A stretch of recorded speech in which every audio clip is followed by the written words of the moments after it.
روجهلاتا نافين وجنن جهاني وحمو كسن دقرين آزادية دا دكشينن شورش روجاوا هو خود سفيري تكوشينا خسرية ديمقراطيك ونونرتية ديمقراطيك جبو چارەسەریە پرسگرێکن سووریە و ڕۆژهەڵاتە ناوین بووە مۆدێلە هەری ڕاست.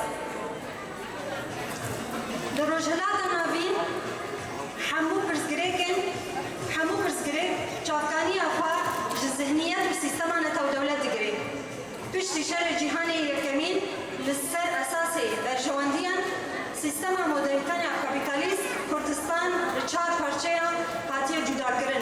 Naskirin ku tevayî cîhan nas dike û eva bu demek dirêj ve herêmê li hember hêzên tarî li hember dawîkirin diparêzin.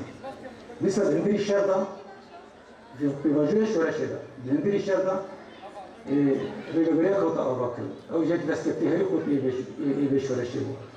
Ev rêveberiya ku di rêvî hemlîkên masiyan di rêvî ambargo di rêvî êrişên mezin dîsa heta roj îro hewl dide ku xizmetê wî gelî bike û ji wî gelî saziyên netewî bide ava kirin.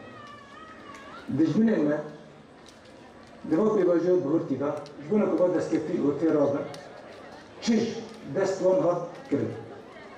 Hêzên tarî kirin dewrê êrişa me kirin, dagirkerî xwe kete dewrê êrişên mezin kirin, hewldan ku axa me dagir bikin, lê hamer vê jî berxwedanekî mezin ki hêza me gel her ra berxwedanekî mezin dan meşandin bi fedakariyekî mezin xebatek hate kirin û em dikarin bêjin ki ev êriş bara daxistin û em gîştin qonava îro. Jin jiyan azadî! لە ڕۆژێکی وەکو ئەمڕۆدا کە ڕۆژی 19 تەمووزە شۆڕشی ڕۆژئاوا پیرۆز ئەەکەم لە تەواوی گەلی کورد و بە تایبەتی گەلانی ڕۆژئاوا چونکە گەلی ڕۆژئاوا هەر تەنیا کورد نییە ئەمڕۆ لەوێ بەڕێوەبەرایەتی خۆسەری بەڕێوە ئەبەن تورکمانە عەرەبە کلدانە ئاسوورە کووردە لەوێ پیرۆز بێ لێیان سەرکەوتنێکی جوان بوو بەڕاستی گەلی ئێمە سەربەرزە بە ئەو ستاتۆ و پێگەی کە گەلی ڕۆژئاوا قوربانێکی زۆریاندا لە پێناو ئەو دەستکەوتانەدا ئەمڕۆ گەلی کورد شانازی بە پێگە و ساتۆی ڕۆژئاوای کوردستانەکە بە پێشەنگایەتی ژنی ڕۆژئاوا. دیارە ئەم شۆرشە لە خۆڕایی نەهاتوۆتە دی. ئەم شۆرشە بێ پەروەردە و بێ فەلسەفە نەهاتوۆتە دی.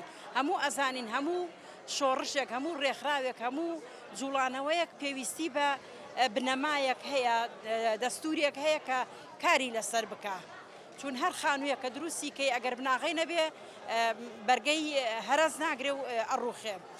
دیارە گەلی ئەمەش لە ڕۆژئاوا لەسەر فکرە و فەلسەفەی بەڕێز عەبدوڵڵا ئۆجەلان خۆی پێگەیان خۆی پەروەردە کرد لە ڕۆژێکی وەها کە هەلو فرسەتی هاتە پێشەوە ئەوان توانیان ینی ڕژێمی ئەسەد وەدەرنێن و لێوا پێگە و ستاتۆکی خۆیان وەدەست بێن و خۆیان ڕزگار پێ لە دەست و سوڵتە زاڵم و زۆرداری کە بە درێژایی 80 ساڵ ئەو حکمی گەلی ئێمانە کرد بە ئاگر و ئاسن و حتا گەلی ئێمە لە ڕۆژئاوای کوردستان خاوەنی ناسنامە نەبوون وەک میوان سەیریان نەکرا.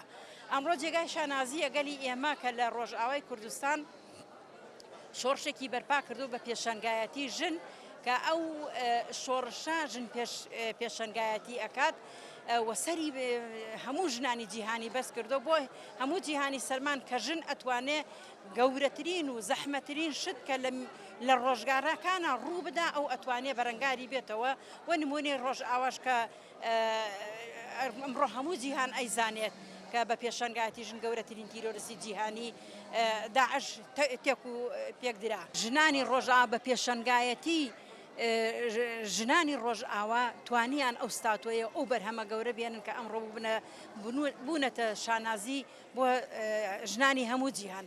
و دوای ئەوە ئێستاکە ئێمە لە باشووری کوردستانین ژنانی بیانیکەیەن سەردانمانەکەن نمونەش کە ئەیهێنەوە ژنانی ڕۆژئاوای کوردستانە بۆیە بۆ بە جێگای شانازی هەموو جیهان ئەمڕۆ ژنانی هەموو جیهان لەسەر فکرە و فەلسەفەی بەڕێز عەبدوڵڵا ئۆجەلان بۆ بە تایبەتی لەسەر ژنۆلۆژی کاری ئەوە ئەکەن کە جارێکی کە مافەکانی ژن وەدەست بێنەوە.